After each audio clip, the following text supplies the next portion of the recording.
What's going on, everybody? I've been on a hiatus. I guess I've been missing. Uh, Man, where to start? Because I really didn't know how to come back to doing this for a minute, just because I'd taken so long off without trying to even take time off. But we're back. We're back. It's the Young Black Geek. We're talking chapter 16 of The Promised Neverland, The Secret Room, and William Minerva Part 1, which means we're about to get another at least two part chapter or run of chapters that focus on this room and who this person, William Minerva, is, who basically was the previous owner to the books in the library. He was the previous owner of the library, and it's gonna be crazy, man. I'm really excited to get back into this. Before we start this, we are on a new camera. I have been working on a GoPro Hero Black 5, the Black 5 for a while. In fact, since April. We went and got it in April on our honeymoon, and so for Christmas I had saved up some money and went and bought a Canon. So we're now operating on a new camera. I got a new tripod for Christmas, a new Cowboys throw pillow, which I'm absolutely in love with, of course, that I got from my uncle-in-law. I got this from my uncle-in-law. We're going to go over most of the stuff I got for Christmas in a separate video, I'm sure. But let's cut to the chase. Secret Room and William Minerva Part 1. 4 fire emojis, for sure. Just because I'm really interested in who William Minerva is, and I like how the plot's progressing so far, especially with Ray finally using some of his hidden intellect on the status around the house, on what's really going on around the house, and also understanding what needs and what doesn't need to be done in order for his plan to work. And I do need to specify his plan, because I always feel like, well, now I currently feel like he's operating on a different plan than Norman and MR. And it's been shown that he's trying to convince Norman to leave the rest of the kids, and that goes against Norman's way. It goes against Emma's way too, but it goes against Norman's way of not being deceitful and his goal to be more like Emma. And so it goes against Ray's plan to go figure out what's in Mom's hidden room. And the fact that Emma's the one who figured out where this hidden room is, and it's because, one, she's extremely curious, but she is intelligent, and I thought that it was nice from a story standpoint to show her using that intelligence for a positive versus psyching herself out, because she seems like the one who can psych herself out the most. And they're all kids, they all have like their own personal drawbacks, but she has the ability to get in her own head more than the other two do. I did not enjoy Don and Gilda. Gilda is just so reserved and shy. I mean, she's generally shy. It's hard to like or dislike her. She just doesn't give you a lot either way. But Don's distrust over what's going on, and I get it. It's hard to go against like a family figure, and when you only have one parent at this orphanage, and so that's the main person you trust. I get it, but you have to kind of go off of the accepted facts, where you build bonds with people, strong bonds, every day that you see these kids and they get shipped off and they completely forget about you. That's not realistic.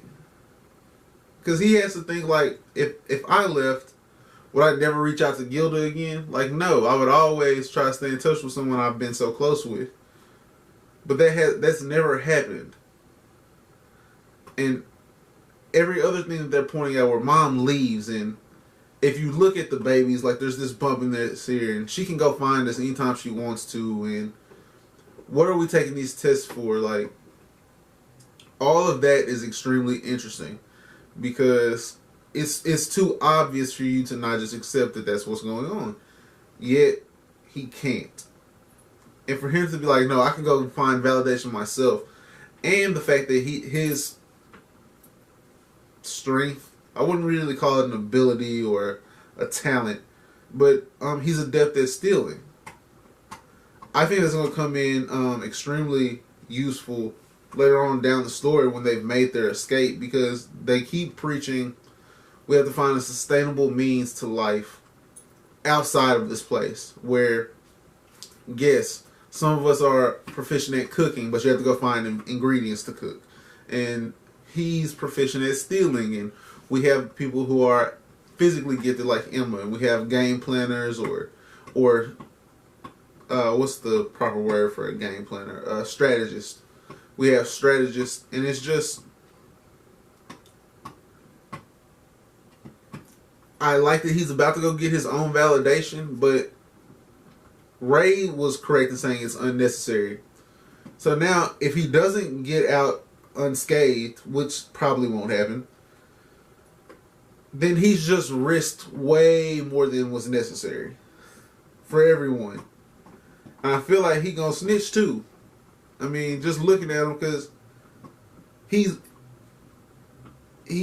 couldn't have been trusting if he went to go look. So I really can't trust him to not go tell Mom everything that's going on. That's just my take on it. Now, another major part to this chapter was the William Minerva, and I am very piqued. My interest is very piqued on not only the clues he left, but who he is in general.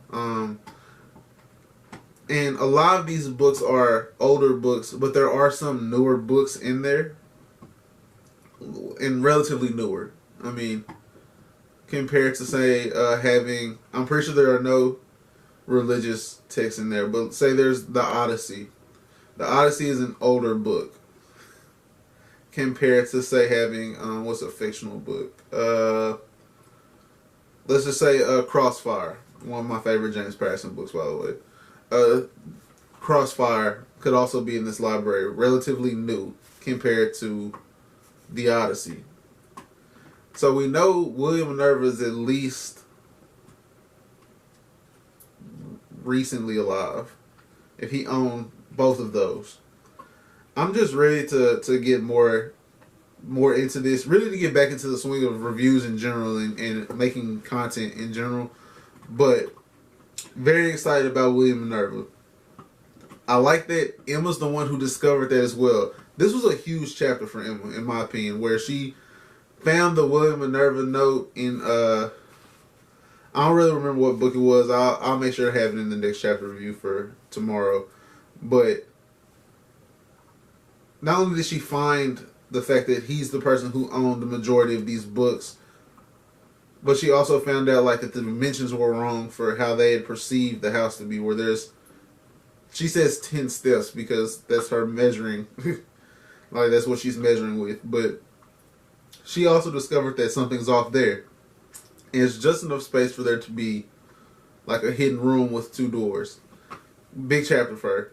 4 fire emojis. If you like this video, please give it a thumbs up. It goes a long way. In the comment section below, let me know what your favorite Christmas present that you got was. It's probably going to be the running for all of today. So let me know if you had 3 favorite presents. Let me know on all 3 videos that dropped today.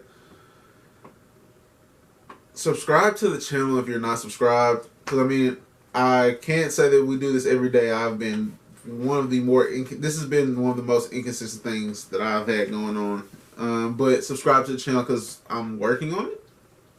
If that's a good enough reason for you. And please, please, please have a great rest of your day. We'll be back at this tomorrow for sure. I promise that one. We'll be back at this one tomorrow for sure with chapter 17. Hopefully, The Secret Room and William Minerva Part 2 as we move on to Volume 3. Volume 2 was dope though. Peace.